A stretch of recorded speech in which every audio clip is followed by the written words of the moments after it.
बिस्मिल्लाहिर्रहमानिर्रहीम। अस्सलामुअलैकुम dear students, I am professor Waqar Ali.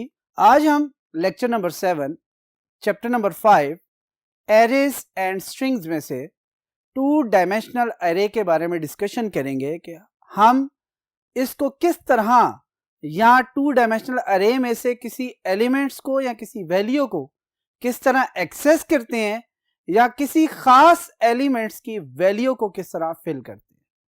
यानी कि आज की जो डिस्कशन है उसका टॉपिक है access and filling a two dimensional array.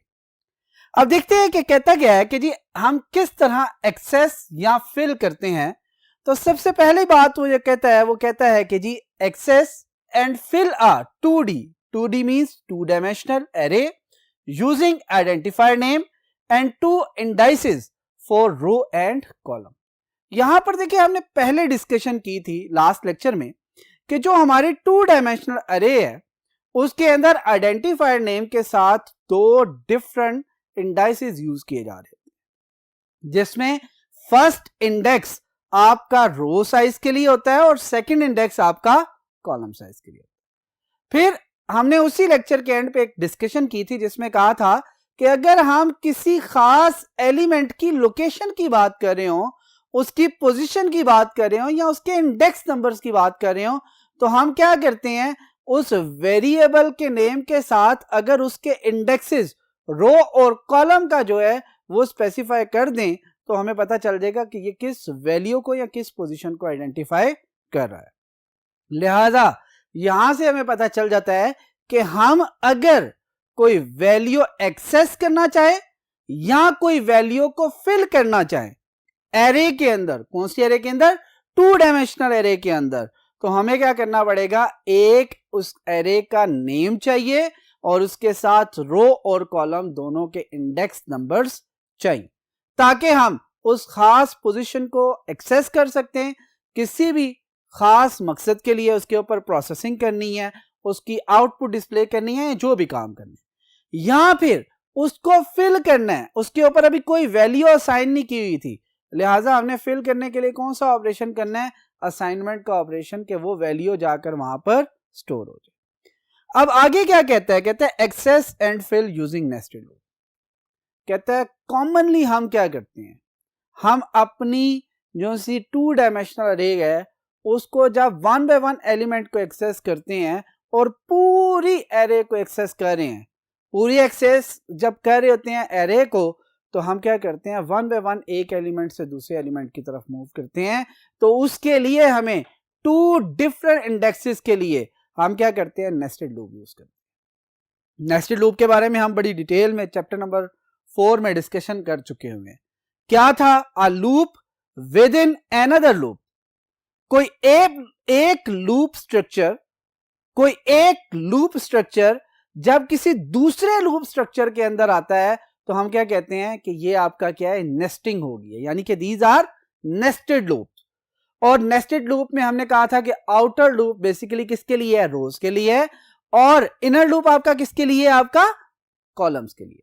लिहाजा यहां पर भी गौर करें, टू डायमेंशनल एरेज में जब टू इंडाइसेस को लिखा जा रहा होता है, जो फर्स्ट इंडेक्स होता है वो किसको रिप्रेजेंट करता है, आपके रो को, और सेकंड इंडेक्स किसको रिप्रेजेंट करता है, आपके कॉलम को। लिहाजा यहां से आपको पता चल जाएगा कि रो और कॉलम आपके नेस्टेड लूप में भी इस्तेमाल हो रहे हैं और रो और कॉलम आपके टू डायमेंशनल एरे के जोन सा है डिक्लेरेशन में, इनिशियलाइजेशन में, या उसको फिल करते हुए किसी स्पेसिफिक लोकेशन पे देते हुए उनके इंडेक्स नंबर्स के तौर पर इस्तेमाल हो रहा है। यहां तक बात क्लियर होगी। अब आगे चलते हैं। कहते हैं हम क्या करते हैं, जनरली अगर देखा जाए तो हम एक कंप्लीट रो को एक्सेस करते हैं या एक कंप्लीट रो को फिल करते हैं, जनरली ऐसा ही है रूल। लेकिन अगर कोई कॉलम बाय कॉलम भी एक्सेस करना चाहे तो याद रखिएगा वो भी पॉसिबिलिटी है, लेकिन ये रिकमेंडेड नहीं है। रिकमेंडेशन क्या होती है कि जब आप लिख रहे हैं, फॉर एग्जांपल अगर मैं इस लाइन को फिल करना चाह रहा हूं तो मैं क्या करूंगा, पहली रो को कंप्लीट करूंगा, फिर सेकंड रो को कंप्लीट करूंगा, फिर थर्ड रो को। इसका मतलब क्या है, मैं फर्स्ट रो के अंदर डिफरेंट कॉलम्स फिल करता जाऊंगा, यानी कि एक रो के मल्टीपल कॉलम्स जो सी हैं मैं उन्हें क्या करता रहूंगा, फिल करता जाऊंगा। जब फर्स्ट लाइन के फर्स्ट रो के तमाम कॉलम्स फिल हो जाएंगे तो मैं कहाँ मूव कर दूंगा, नेक्स्ट रो पे, फिर उसके कॉलम्स फिल करूंगा, जब वो कंप्लीट होंगे तो नेक्स्ट रो पे, और इसी तरह ये प्रोसीजर आपका क्या होता रहेगा, चलता रहेगा। यहां तक बात क्लियर होगी। अब जरा गौर करते हैं, यहां पर नीचे दो डिफरेंट जो C small C red colour में एग्जांपल्स लिखी हुई हैं। पहली एग्जांपल क्या है, k of 1 3 इक्वल टू 15। इसका मतलब क्या है, k is the name of array in which 1 and 3, it means आपका क्या है, रो का इंडेक्स क्या है 1, कॉलम का इंडेक्स क्या है 3। अगर ओरिजिनली बात की जाए तो ये सेकेंड रो और फोर्थ कॉलम बनता है। कहता है वहां पर जाकर आपने क्या करना है, इसको फिल कर देना है किसके साथ, 15 के साथ। बात क्लियर होगी। 1 और 3 का मतलब क्या है, मैं ये पहले बता रहा हूं। 1 + 1 सेकेंड रो बनती है ये, क्यों, क्योंकि इंडेक्सेस हमेशा किससे स्टार्ट होते हैं, 0 से। इसका मतलब है 0 वाली आपकी फर्स्ट रो होगी, 1 वाली आपकी सेकेंड रो होगी, लिहाजा 1 किसको कह रहा है, सेकेंड रो को। 3 कॉलम का बता रहा है, इसका मतलब है 3 का मतलब है 0 जो सी है फर्स्ट कॉलम, 1 जो सा है सेकंड कॉलम, 2 जो सा है थर्ड कॉलम। ये जो 3 की वैल्यू है ये बेसिकली किसको देख रही है, फोर्थ कॉलम को। और फोर्थ कॉलम यानी कि सेकंड रो और फोर्थ कॉलम के अंदर जाकर या 1 और 3 इंडेक्स के अंदर जाकर आपने वैल्यू क्या फिल करनी है, 15। ये वैल्यू 15 आपकी क्या हो जाएगी, इस लोकेशन पे जाके स्टोर हो जाएगी। अब दूसरी क्या है, एक आउटपुट स्टेटमेंट है, सी आउट। क्या कहता है, द वैल्यू इज, कौन सी वैल्यू रिप्रेजेंट करना चाह रहा है, k of 1 3, यानी कि मैंने ऊपर स्टोर किया, अब मैं इसी वैल्यू को जब एक्सेस कर रहा हूं तो मुझे आउटपुट में क्या डिस्प्ले करेगा, the value is k of 1 3 पे क्या पड़ा होगा, 15, लिहाजा 15 डिस्प्ले कर देगा। बात क्लियर होगी यहां तक। यहां पे हमें पता चल गया कि जब भी हमने किसी एरे के एलिमेंट को फिल करना है तो हम क्या करेंगे, एरे नेम के साथ 2 इंडाइसेस देंगे। सेम इसी तरह जब एक्सेस करके उसकी वैल्यू कहीं यूज करनी है तो हम उसको एक्सेस करने के लिए भी एरे नेम के साथ 2 डिफरेंट इंडाइसेस देंगे। लिहाजा एक्सेस करें या फिल करें, दोनों केसेस के अंदर आपका क्या होगा, आपका एरे नेम के साथ आपका रो का इंडेक्स नंबर और कॉलम का इंडेक्स नंबर दोनों इस्तेमाल हो। बात क्लियर होगी। दोबारा बता रहा हूं, ये हमने क्या कहा है कि एक्सेस या फिल करना क्या है, आइडेंटिफायर नेम यानी कि एरे नेम के साथ 2 इंडेक्सेस का यूज होना है। एक इंडेक्स आपका किसके लिए इस्तेमाल होता है, रो के लिए, दूसरा किसके लिए होता है, कॉलम के लिए होता है, और दोनों आपके स्क्वायर ब्रैकेट्स के अंदर आ रहे होते हैं। दोनों एग्जांपल्स आपकी समझ में आ चुकी होगी। अब हम एक्सेस और फिलिंग के लिए डिफरेंट एग्जांपल्स को देखते हैं, और एग्जांपल्स क्या होंगे, बेसिकली वो प्रोग्राम्स होंगे जिनको हम अंडरस्टैंड करेंगे कि वो डिमांड क्या कर रहा है, फिर उसके अगेंस्ट उस प्रोग्राम को देखेंगे जो लिखा है, फिर उसके बाद उसको एग्जीक्यूट करके देखेंगे कि ये किस तरह काम करता है 2 डायमेंशनल अरे में। ठीक हो गया, चलिए मूव करते हैं टुवर्ड्स नेक्स्ट बोर्ड और फर्स्ट एग्जांपल की तरफ मूव करते हैं। जी स्टूडेंट्स, अब हम देखते हैं फर्स्ट एग्जांपल को। एग्जांपल 1 क्या डिमांड कर रही है, कहती है program that declare are 2 dimensional array. पहली बात उसने क्या की है, एक प्रोग्राम बनाना है जिसके अंदर आपने एक 2 डायमेंशनल अरे को डिक्लेयर करना है, और वो डिक्लेयर करते हुए ये याद रखना है कि उसके अंदर 3 रोज और 4 कॉलम है। यानी कि जब भी एरे डिक्लेयर की जाती है 2 डायमेंशनल अरे तो उसमें रो साइज और कॉलम साइज पहले बताना होता है। लिहाजा उसने बता दिया कि 3 रोज हैविंग 3 रोज एंड 4 कॉलम्स। यहां तक बात क्लियर होगी। फिर क्या कहता है, कहता है initialise it with a data. उसको क्या करें, उसको वैल्यू असाइन करें उस पूरी की पूरी अरे को, और वो वैल्यूज क्या हैं, ये सामने आपके लिखी हुई हैं, 30 20 55 206 78 81 25 90 3 48 67 104। और कहता है इसके बाद एट द एंड आपने क्या करना है, and find their total of the values. ये जितनी भी वैल्यूज लिखी हुई हैं इनका क्या करना है, टोटल करना है। देखिए अगर हम सिंपल वे में जा रहे होते, सिंपल वे में एरेज को इस्तेमाल ना करते तो हम क्या करते, एक वेरिएबल लेते सम के अंदर इस पूरे वैल्यूज को प्लस प्लस प्लस करके ऐड कर देते, मसला हल। लेकिन उसने प्रोग्राम के अंदर डिमांड की है, और वो डिमांड क्या है कि आपने 2 डायमेंशनल एरेज बनानी है। उस एरे में 3 रोज और 4 कॉलम्स है, यानी कि टोटल नंबर ऑफ एलिमेंट्स कितने होंगे 12। अब उन 12 एलिमेंट्स के लिए उसने 12 डिफरेंट वैल्यूज आपको दे दी हैं, जो कि हमने पढ़ी हैं 30 से लेकर 104 तक। ये डिफरेंट वैल्यूज हैं जो कॉमा से सेपरेट हुई हैं, और कहते हैं इसको इसमें स्टोर करने के बाद फिर आपने यूजिंग एरेज ही इन वैल्यू को एक्सेस करना है और इनका टोटल करना है। ये सबसे मेन काम है। अब हम चलते हैं इस प्रोग्राम की तरफ। प्रोग्राम आपके सामने लिखा हुआ है, हुआ क्या, 3 रोज और 4 कॉलम्स हैं, 3 रोज एंड 4 कॉलम्स। हम क्या करते हैं, इसको अंडरस्टैंड करते हैं। हर रो के अंदर 4 हैं वैल्यूज, लिहाजा मैंने क्या किया, 1 2 और ये 3 रो को 4 वैल्यूज में डिवाइड कर।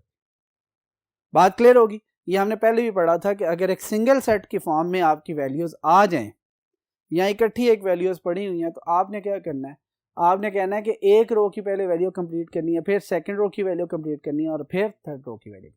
फर्स्ट रो में भी 4 है, सेकंड में भी 4 है, थर्ड में भी 4 है, लिहाजा 4 की डिवीजन आपने कर। अब आते हैं उसकी तरफ, प्रोग्राम की तरफ। क्या कहता है, सबसे पहले hash include iostream dot h और hash include conio dot h.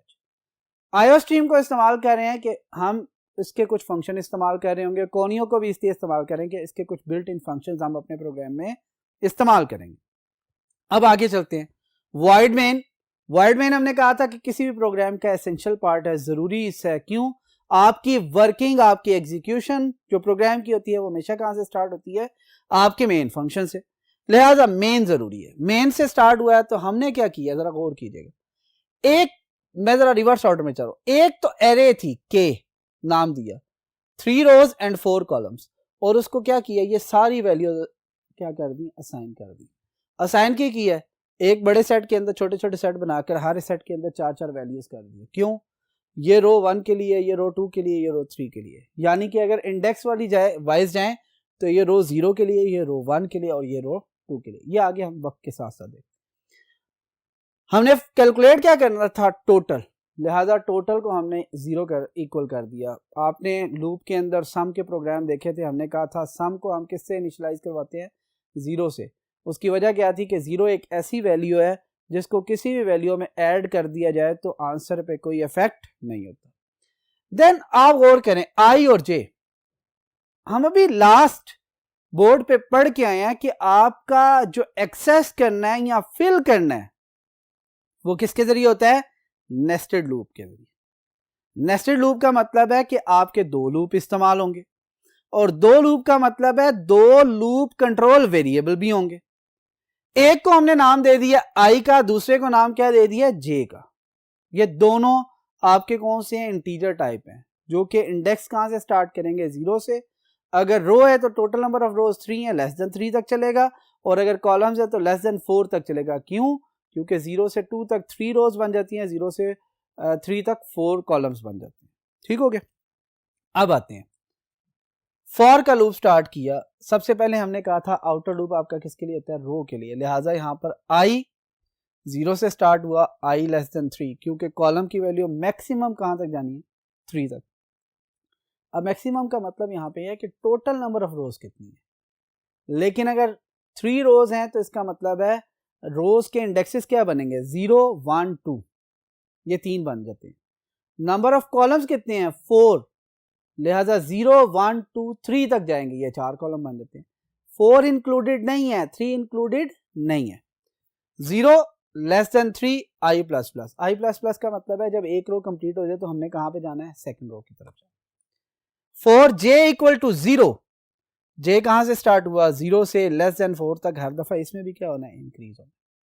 और यहां पर स्टेटमेंट क्या आ रही है, टोटल कैलकुलेट होता है। कहता है जो टोटल की वैल्यू है उसमें जो फर्स्ट इंडेक्स पे वैल्यू पड़ी हुई है, यानी कि आई और जे वाली जो जो वैल्यू आती जाएंगी, ऑटोमेटिकली यहां से वो वैल्यू पिक करता जाएगा, और जब उन वैल्यू को पिक करता जाएगा तो ऑटोमेटिकली क्या होती जाएंगी, वो टोटल के अंदर ऐड होती जाएंगी और स्टोर भी कहां होंगी, टोटल में। और जब ये सारे के सारे रोज और कॉलम्स एक्सेस हो चुके होंगे तो आपका टोटल भी आपका साथ साथ कैलकुलेट होता जाएगा। और जब टोटल कंप्लीट कैलकुलेट हो जाएगा तो याद रखिएगा लूप टर्मिनेट होने के बाद जब टोटल पे आएगा तो फिर टोटल की जो वैल्यू होगी वो क्या कर देगा, डिस्प्ले कर। अब हम वन बाय वन इसको देखते हैं। अब जरा गौर कीजिएगा, मैं जरा थोड़ा सा इसको डिफरेंट एंगल में लेके चलूंगा। आज वो ग्राफिकल रिप्रेजेंटेशन जो सी है बहुत ज्यादा मुश्किल है, जगह काम है। ये देखिए, ये हमारी कौन सी रो है, 0, ये कौन सी है 1, और ये कौन सी है आपकी 2। ये कौन सा इंडेक्स है 0 1 2 3, ये भी कौन सा है 0 1 2 3, ये कौन सा है 0 1 2 3। बात क्लियर होगी यहां तक? हमने क्या कहा था, जो भी इंडेक्स आएगा वो रो का पहले आएगा, कॉलम का बाद में आएगा। लिहाजा यहां पे देख लें, आई किसको रिप्रेजेंट कर रहा है, रो को, जे किसको रिप्रेजेंट कर रहा है, कॉलम को। यहां तक सारे वेरिएबल्स काम इसी तरह करेंगे कि ये मेमोरी में जगह बना लेंगे। इसी तरह मेमोरी के अंदर 00 लोकेशन पे 30 आ जाएगा, 01 पे 20, 02 पे 55, 03 पे 206, इसी तरह 10 11 12 13, 202 12 223 पे डिफरेंट जो सी वैल्यूज एक अरेंज हुई हुई है एज इट इज ऐसे आएंगी। बात क्लियर होगी? ये वैल्यूज एज इट इज, एक फिजिकल जो पॉइंट भी मैंने आपसे डिस्कस किया था लास्ट से लास्ट लेक्चर के अंदर कि जी फिजिकली मेमोरी में किस तरह अरेंज होती है, या लॉजिकली एक ग्रिड की फॉर्म में होती हैं, आप उस तरह भी कर लें तब भी कोई मसला नहीं है समझने के लिए। कहता सबसे पहली बात क्या होगी, अब यहां पर मैं आई और जे दो वेरिएबल बना रहा हूं, आई जे, और फिर इसके बाद जरा गौर कीजिएगा, एक वेरिएबल बना रहा हूं टोटल का। यहां तक बात क्लियर? क्योंकि जब मेमोरी में हमारे पास ये स्टेटमेंट एग्जीक्यूट होगी तो ये तो 0001 ये मेमोरी ऑक्युपाई करेगी। इसके अलावा 3 वेरिएबल और हैं जो कि मेमोरी के अंदर आएंगे। बात क्लियर हुई? ये बेसिकली मेमोरी का काम हो रहा है। सबसे पहले कहां आएंगे, ये स्टेटमेंट कंप्लीट करने के बाद i इक्वल टू 0, यहां पे आए i इक्वल टू 0। गौर कीजिएगा, ये बड़ा इंपॉर्टेंट है। 0 less than 3, 0 less than 3 condition क्या होगी, ट्रू।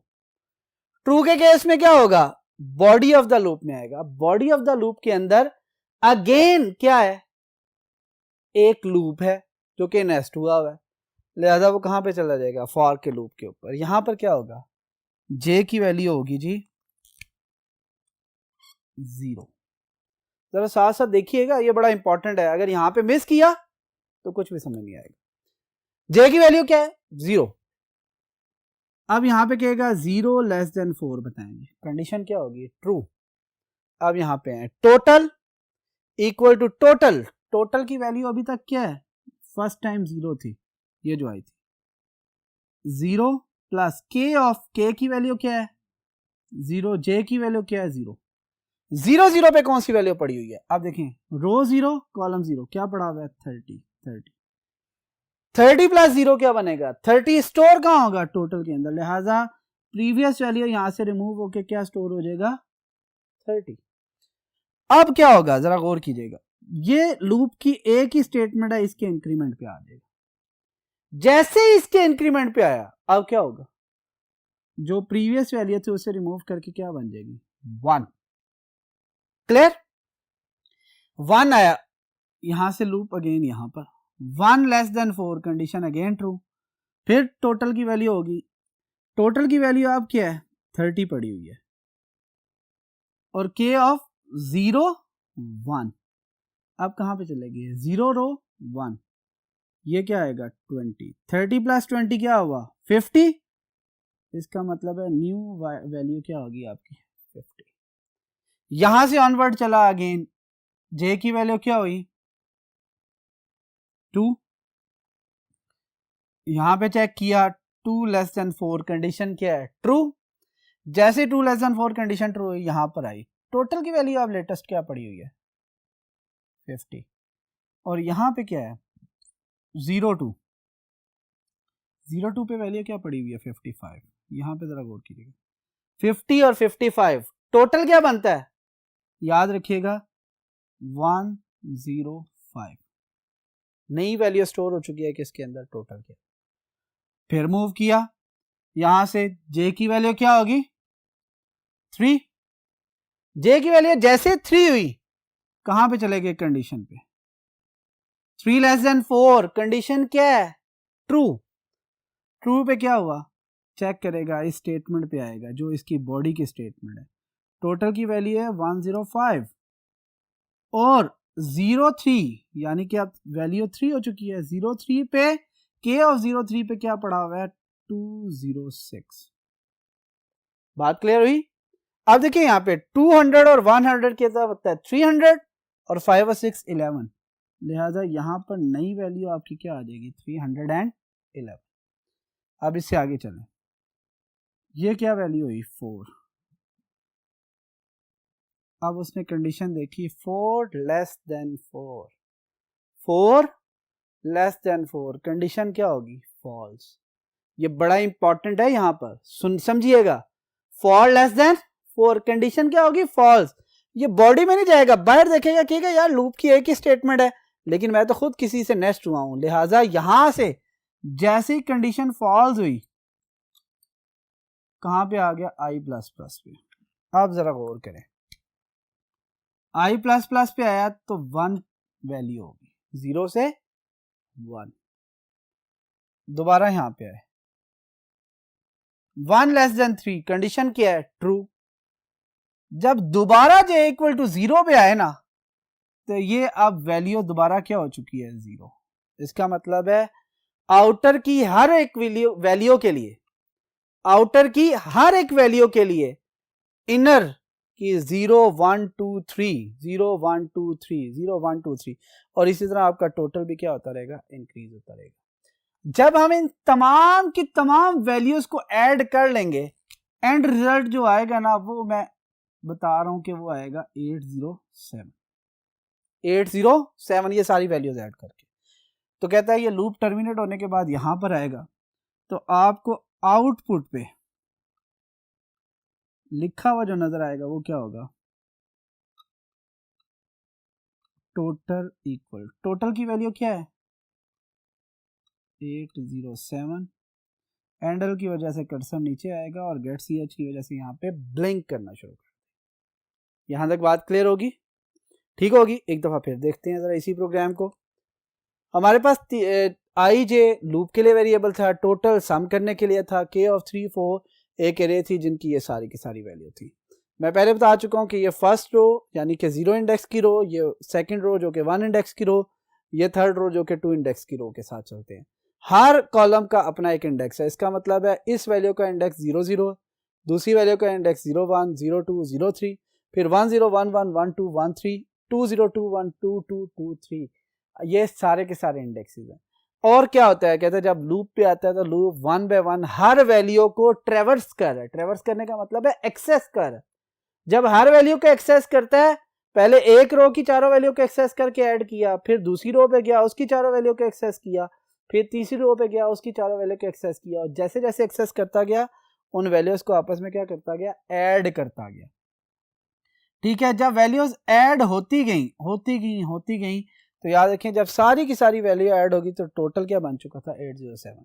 और फिर उसके बाद जब लूप से टर्मिनेट हुआ, बाहर आया, याद रखिएगा हमेशा आउटर लूप से बाहर आता है जो नेस्टेड लूप है। इनर लूप से जब टर्मिनेट करता है तो कहां पे आता है, आउटर पे। और जब आउटर से बाहर आता है तो फिर उसके बाद में आने वाली लूप के बाद में आने वाली स्टेटमेंट्स जो सी होती हैं उनको क्या करता है, वो आगे चलाता है। जैसे कि यहाँ पे टोटल था, टोटल इक्वल टोटल वेरिएबल, उसकी वैल्यू को डिस्प्ले कर दिया, एंडल की वजह से कर्सर नेक्स्ट पे गया और गेट सी एच की वजह से वो कर्सर ब्लिंक करना शुरू कर। यहाँ तक बात क्लियर होगी। उम्मीद है ये एग्जांपल आपको अच्छे तरीके से समझ आ चुकी होगी। फिर भी इसकी प्रैक्टिस कीजिएगा, घर जाके बार बार प्रैक्टिस करें ताकि आपको ज्यादा बेहतर तरीके से ये समझ आ सके। और इस प्रोग्राम को अगर 1 बाय 1 जिस तरह ये मैंने ड्राई रन दे के किया है इस तरह करेंगे तो आपकी प्रोग्राम की अंडरस्टैंडिंग बेहतर होती जाएगी और आप बेहतर प्रोग्रामर बनेंगे। और ऑब्वियसली जितने अच्छे प्रोग्रामर होंगे आपके सॉफ्टवेयर हाउस में जॉब्स, आपके सॉफ्टवेयर हाउस से रिलेटेड जितने भी क्वेश्चंस हैं या जितने भी आपके वाइवा से रिलेटेड क्वेश्चन हैं वो सारे के सारे हल होते जाएंगे। बात क्लियर होगी यहाँ तक, गुड। अब हम चलते हैं नेक्स्ट बोर्ड पे और सेकंड एग्जांपल्स को जो है डिस्कस करते हैं। चलें मूव करते हैं टुवर्ड्स नेक्स्ट बोर्ड। जी डियर स्टूडेंट्स, अब देखते हैं हम सेकंड एग्जांपल जो कि 2 डायमेंशनल अरे से रिलेटेड ही है, लेकिन ये as compare to previous one a little bit easy. कहता क्या है, जरा गौर कीजिएगा। कहता program will multiply each element by 2। कहता है जो एरे के तमाम एलिमेंट्स हैं वो किससे मल्टीप्लाई होने चाहिए? 2 से। यानी कि मल्टीप्लाई कर दें 2 से और जो भी आंसर आए, लेकिन उससे पहले वो कहता क्या है, जो एरे है उसके अंदर 3 रोज और 4 कॉलम्स। जो 3 रोज और 4 कॉलम्स हैं उनके अंदर जितने भी एलिमेंट्स हैं वो कितने बनते हैं? 3 इंटू 4 12। हर एलिमेंट की जो वैल्यू है उसको किससे मल्टीप्लाई करना है? 2 से। और फिर डिस्प्ले करना है, कहता है and display it in matrix form. यानी कि फिर डिस्प्ले इस तरह करना है कि रो वाली वैल्यूज रो में नजर आए और कॉलम वाली आपको कॉलम में नजर आए। रो वाली आपको रो में नजर आए, कॉलम वाली आपको कॉलम में नजर आए। उसके बाद क्या बात करता है? कहता है the array is initialised to data value from 1 to 12। अब उसने साथ एक ओपन आपको ऑप्शन दे दी है। कहता है इनिशियलाइज करें अरे को, वैल्यूज कहां से कहां तक है? 1 से लेकर 12 तक। ठीक है, आप कोई भी वैल्यू इनिशियलाइज करवा सकते हैं। मैंने बड़ा सिंपल सा हल ये निकाला। मैंने कहा जी 1 2 3 4 5 6 7 8 9 10 11 12 चार वैल्यूज का एक सेट बना के वर्किंग कर ली, क्योंकि हर रो के लिए कितने एलिमेंट चाहिए? 4, क्योंकि उसके अंदर कॉलम क्या है? 4। अब यहां पे देखें जरा, आई और जे अगेन वो लूप के वेरिएबल है।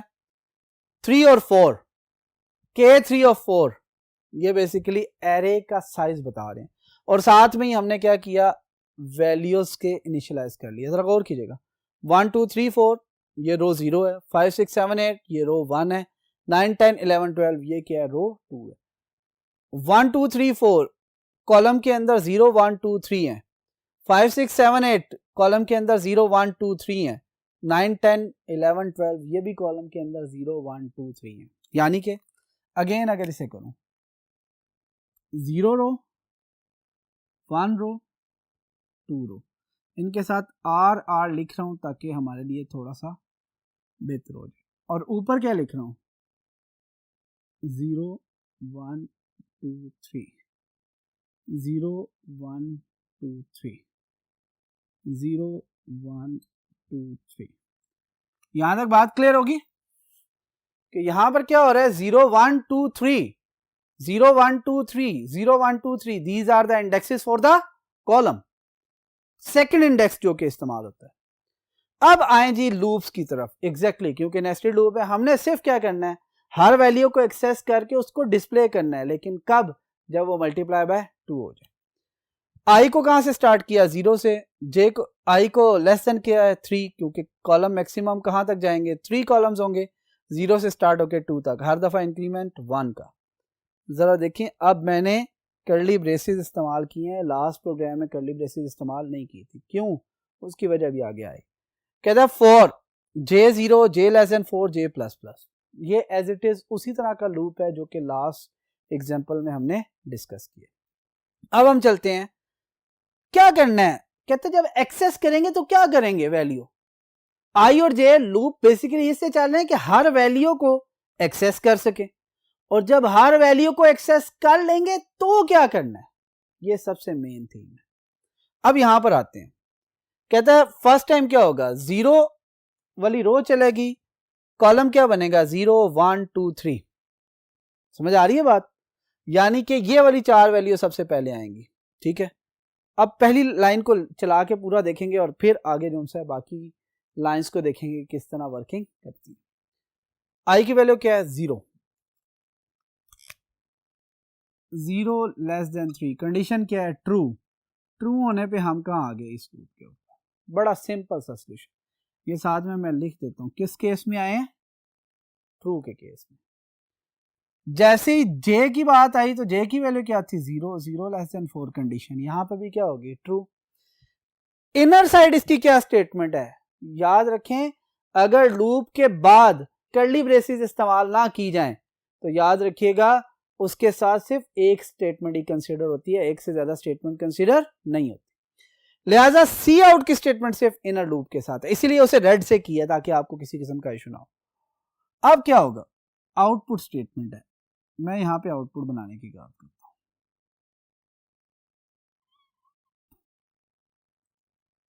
यहां तक बात क्लियर होगी। अब जरा गौर कीजिएगा करता क्या है, सी आउट में सबसे पहला काम क्या है, सेट विड्थ।